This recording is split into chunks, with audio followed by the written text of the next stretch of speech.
esa caída de los ingresos tributarios se manifiesta tanto en el mes de enero como en el mes de febrero. Ok, pero hay una cosa, 2021 no es más prometedor que el 2020.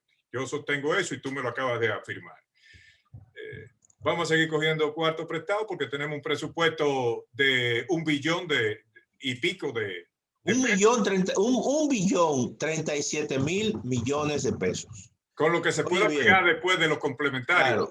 Claro. Entonces, Y yo he dicho que este año el gobierno seguirá endeudándose. Y yo he dicho que este año el gobierno va a tener que hacer un presupuesto complementario. Bien, entonces, vamos a aumentar por la situación del país, porque también no se puede culpar al gobierno. Ojalá que lo invierta. No, obviamente que hay situaciones. Ojalá que lo invierta en cosas que detengan la caída del PIB. Pero vaya, tenemos esa situación. ¿Cómo presiona la deuda al dólar? La relación dólar-peso. Mira, qué bueno que tú pones eso sobre el tapete, porque déjame decirte lo siguiente.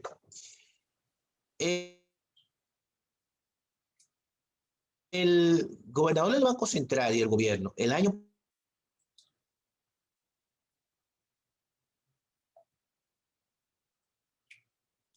Hay cierta interrupción, pero continúa. Sí. No, te decía lo siguiente, que muy hábilmente el gobierno de Luis Abinader y básicamente a partir del Ministerio de Hacienda y Banco Central hicieron una emisión de bonos de 3.800 millones de dólares, más allá de lo que habitualmente aquí se emiten bonos. ¿Con qué intención?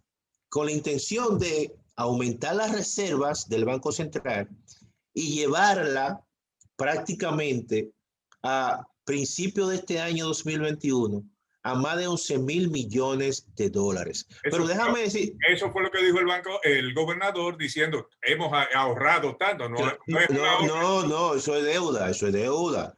Y déjame decirte lo siguiente, que a esos 11.000 millones de dólares que básicamente llevaron hasta final del mes de diciembre del 2020, se hizo una emisión a principios del mes de enero de 2.000 millones de dólares y ya las reservas están en 13.000 millones.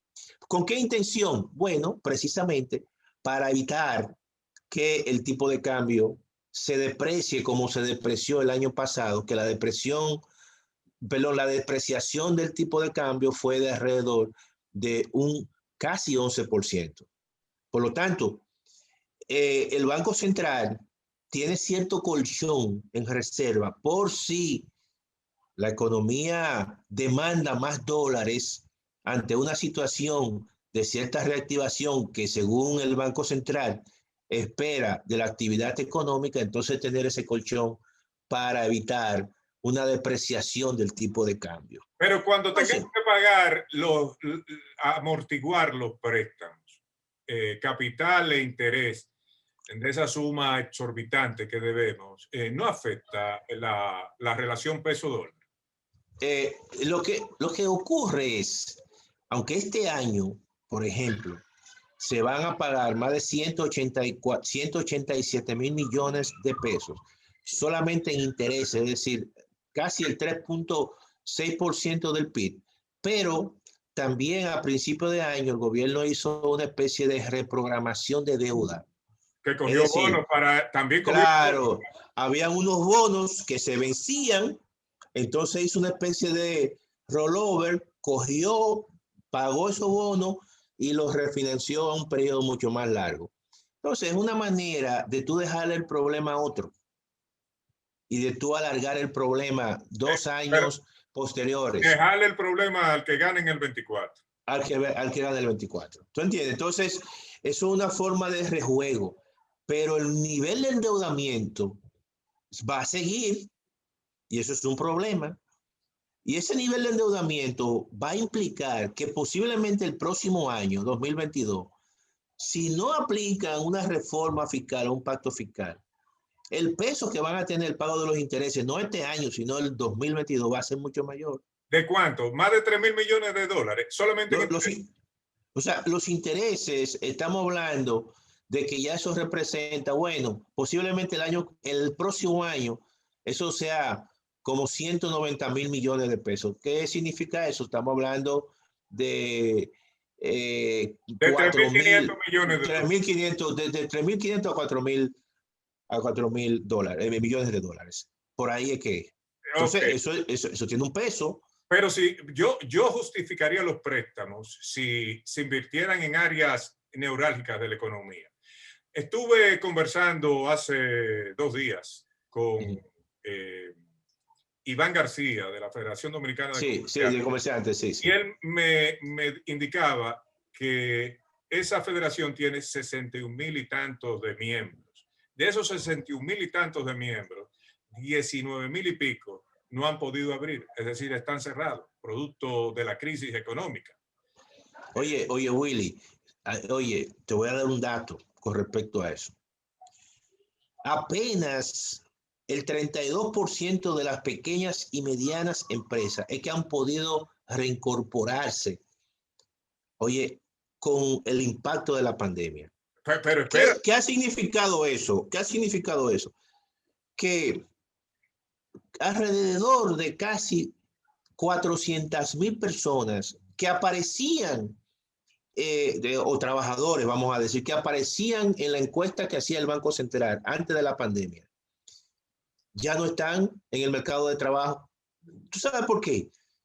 Porque apenas el 32% de las empresas es que se han podido reincorporar. Hay todavía un montón de trabajadores. Y las empresas grandes han despedido personal.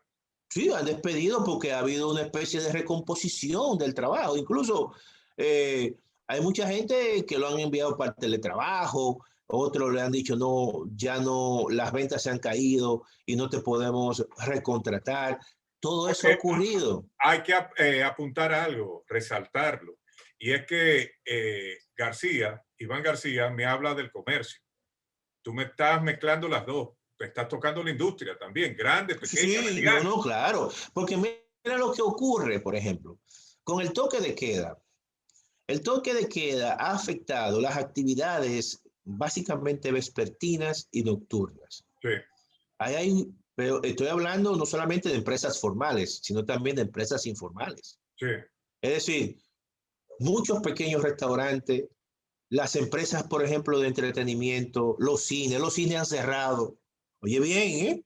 Los cines han cerrado. Esos cines que están, por ejemplo, en plazas importantes, han cerrado. Las ventas, por ejemplo, callejeras, de gente que tiene un kiosco y que vende, todo eso, Willy, prácticamente ha estado cerrado.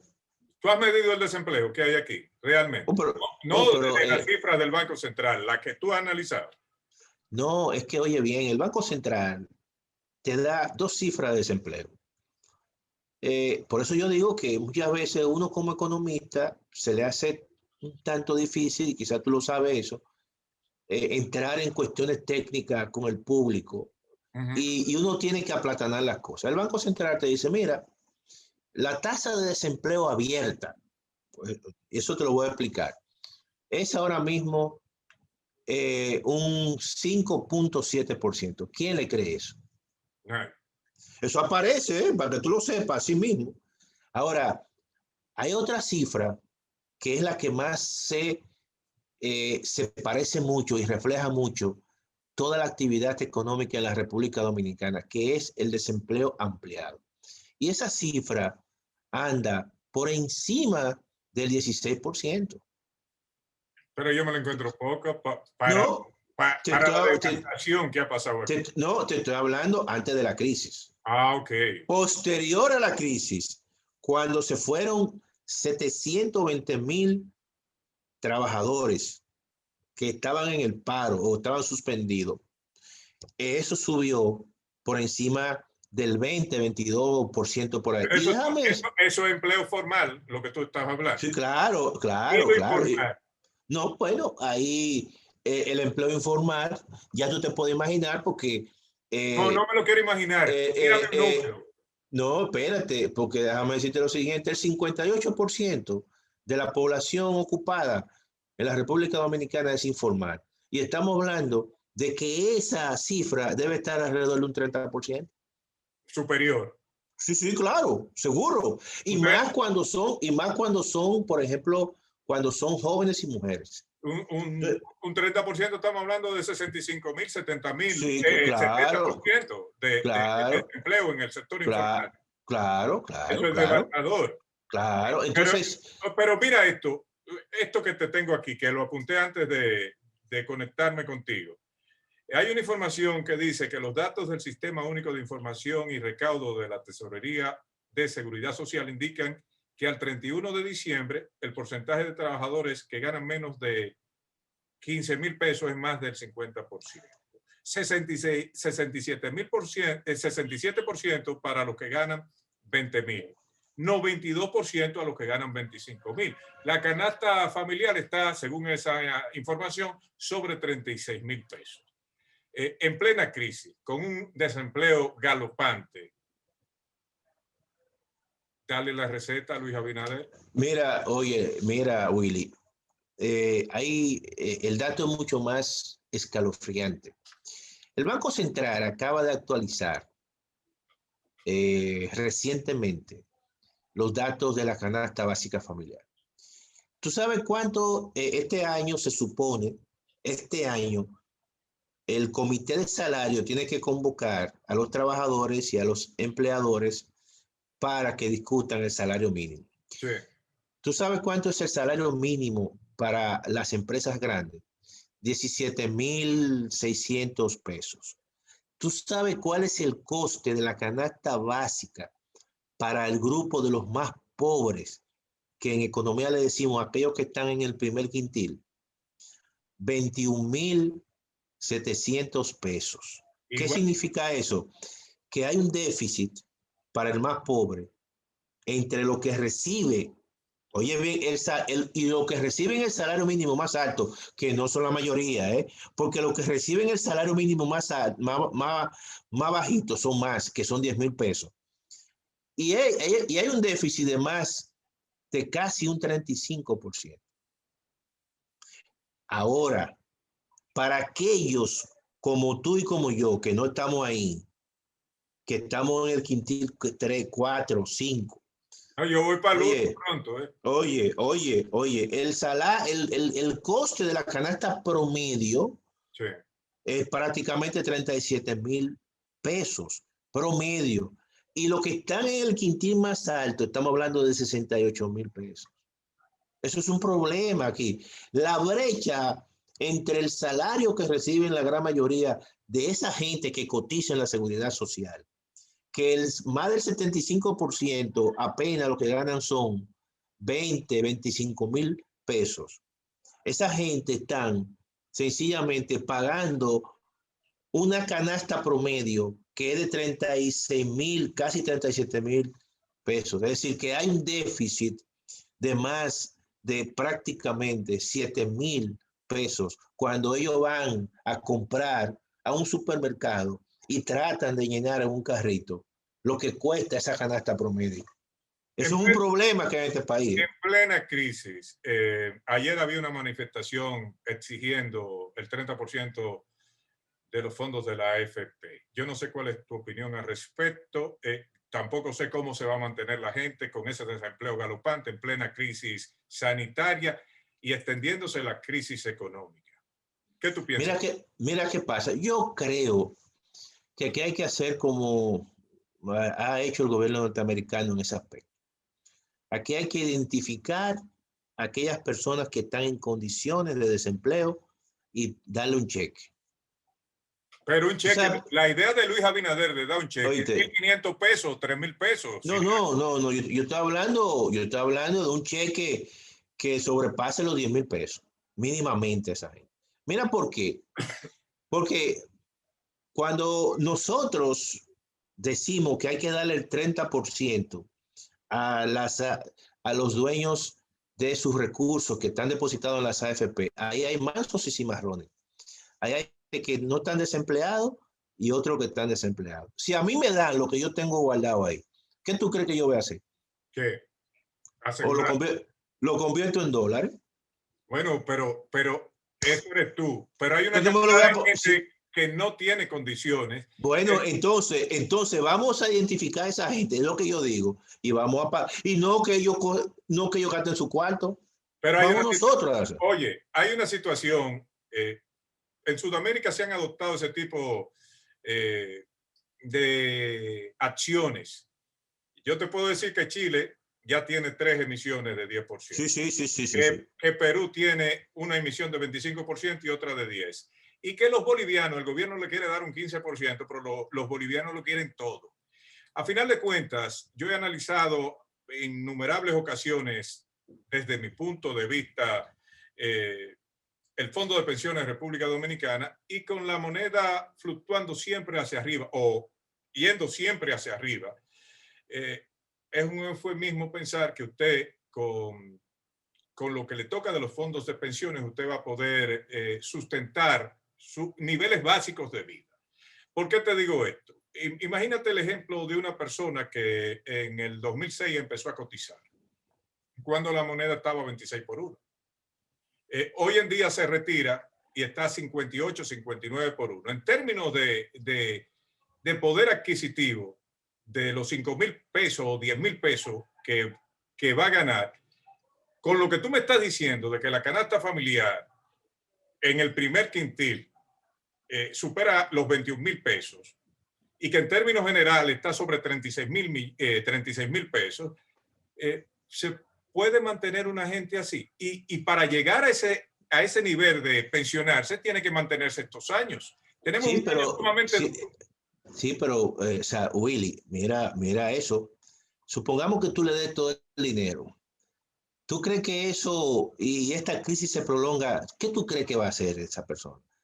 ¿Qué va a hacer después él cuando ese dinero se le agote? Porque se supone que si él lo va a recibir, lo va a consumir. Ahora, yo digo lo siguiente, y esa es la lógica. Por ejemplo, mira qué pasó en Estados Unidos. ¿Por qué tú crees que la bolsa en plena crisis en Estados Unidos se disparó? Hacia arriba. Hacia arriba. Porque muchísima de esa gente que le está dando esos recursos se lo enviaron a sus familiares, pero también invirtieron en bolsa.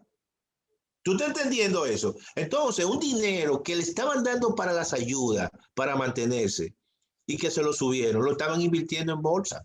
Pero Siriaco, entonces, aquí yo lo que digo lo siguiente, es que nosotros no podemos hacer que los mismos trabajadores o afiliados, ellos mismos se financien su crisis. Pero espera. El gobierno que tiene que financiarle eso. Sí, pero para que su dinero se le quede ahí. Pero el gobierno se ha declarado impotente. De hecho, la ayuda llegaba a 700,000 trabajadores en fase 1 y fase 2.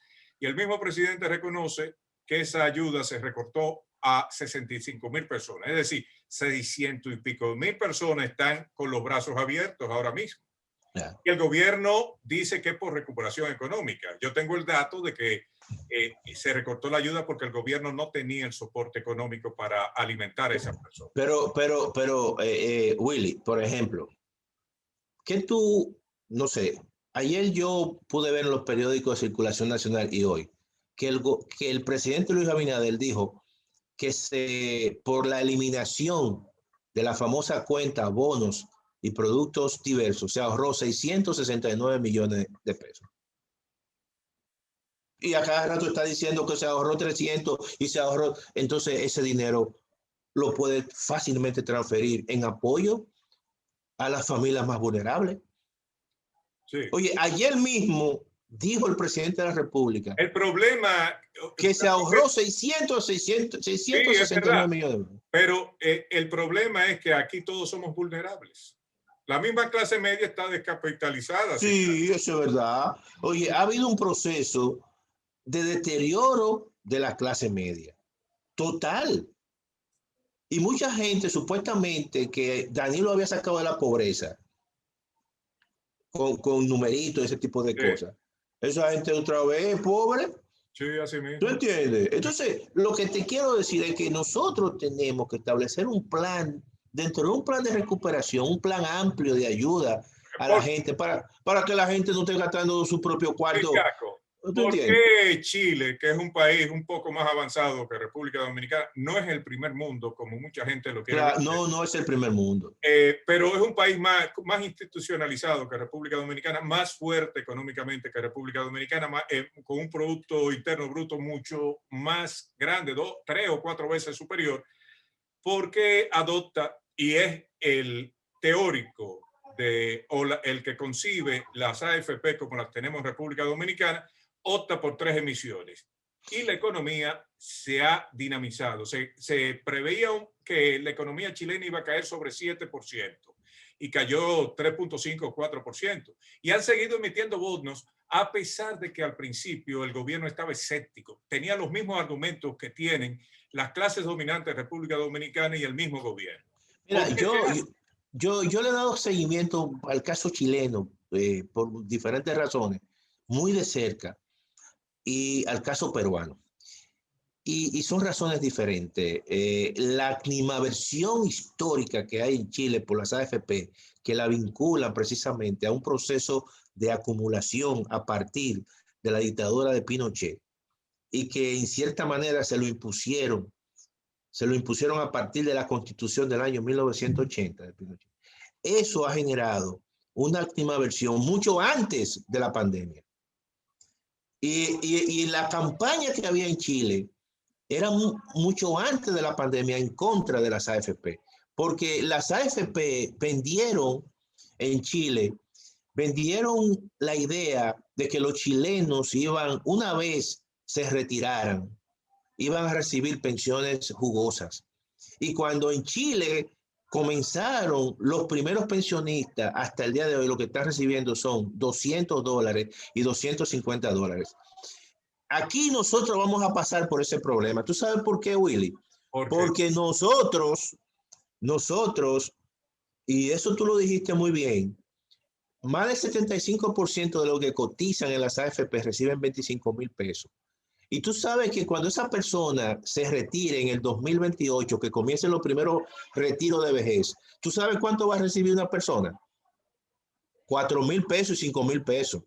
y Y si, nadie va a vivir con eso. y si el dólar está a 120 o 130 y eso no puede estar Peor, muy lejos. Entonces, peor. hay otra situación, Siriaco. ¿Cuál es la solución a esto? Mira, yo te voy a decir una cosa. Yo tengo una propuesta y eso se la quiero canalizar a través de varios legisladores. Yo creo que aquí hay, en primer lugar, que reformar la ley de la seguridad social. Y te voy a decir por qué. Cuando aquí se creó la ley de la seguridad social, y se lo he dicho al profesor Arimendi Díaz Santana, que fue uno de los que participó en eso, aquí las AFP se crearon como un gran negocio para el sector financiero. Y te voy a decir lo siguiente, y se emuló el sistema chileno, pero ¿por qué aquí no se crean lo que yo le llamo gestora mutualista de fondos de pensiones? Oye bien, ¿qué es una gestora mutualista de fondos de pensiones? Igual que una cooperativa, los afiliados dan su dinero, le pagan a un gestor, le pagan no ganancias, sino un sueldo, bien un buen sueldo. Y toda la ganancia que se genere de allí se reparte entre los afiliados. Eso no hacen las AFP. Las AFP ganan una comisión. Y lo que ganan de comisión históricamente es mucho más de lo que van a recibir los propios dueños del dinero. Entonces, Hay varias cosas, espérate. Al anterior gobierno, las AFP, sin autorización de los dueños de ese dinero, le cedieron 40,000 millones de pesos. se lo Eso es lo que han cedieron. anunciado. Claro. Yo no sé si las AFP pueden invertir ese dinero sin consentimiento de los dueños de ese dinero también. Oye, Willy, es que nunca le han preguntado a los dueños de ese dinero. Entonces, Es que nunca lo han hecho. lo que te quiero decir es como que es un negocio unilateral y que en el fondo Claro. para el trabajador no tiene sentido, no solamente aquí, en ningún país con moneda débil, puede tener sentido. Si algo mantiene a los trabajadores europeos de la zona euro estables, es que piensan que tienen una moneda dura y que Sí, las así reglas es, están claras. En así América es. Latina, dependiendo Eso, del dólar, que el dólar se devalúa con respecto a otras monedas, es un eufemismo pensar que usted va a tener un mínimo de vida con una moneda que cada día va a estar más depreciada. ¿No es así? totalmente, claro que sí, porque ¿qué ocurre, por ejemplo, en la medida que se deteriora nuestra moneda? Perdemos capacidad de compra. Los salarios aquí no es igual que en Europa. En Europa hay una indexación todos los años en muchos Sí. países. Si la inflación fue un 5, los salarios se indexan un 5. Si los salarios fue, si la inflación fue un 10, los salarios automáticamente se indexan un 10, pero aquí eso no ocurre. Aquí la inflación se acumula, se acumula. Y cuando se va a discutir, los empresarios lo que te dicen a ti es, bueno, te vamos a pagar un 20%, pero va a ser por parte. Tú sabes Oye, que eso. este canal está hackeado. Mañana yo voy a hablar en un... el anterior gobierno me hackeaba constantemente. Esto lo están haciendo mucho más. Sí. Pero se lo llevan al presidente Abinader. En la despedida del espacio, yo quiero que tú te despidas al presidente Abinader. Él tiene muchos problemas. Parece que está confuso y difuso y no sabe por dónde caminar. Y yo quiero que tú, Siriaco, le recomiendes algo. Le recomiendes algo de corazón y de buena fe. No, mira, yo lo que creo es que este es un año que hay que tratar de contener con un buen plan de vacunación efectivo. Que este año también se aproveche para discutir el pacto fiscal, para discutir, no para aplicar, porque este es un año que hay que tratar que la economía se recupere un poco. ¿Tú sabes por qué? Porque si nosotros no discutimos este año el pacto fiscal y esperamos para el próximo año, aquí no se va a hacer absolutamente nada y la economía dominicana y el país seguirá endeudándose. Y la deuda pública, hay que parar ese crecimiento de la deuda pública.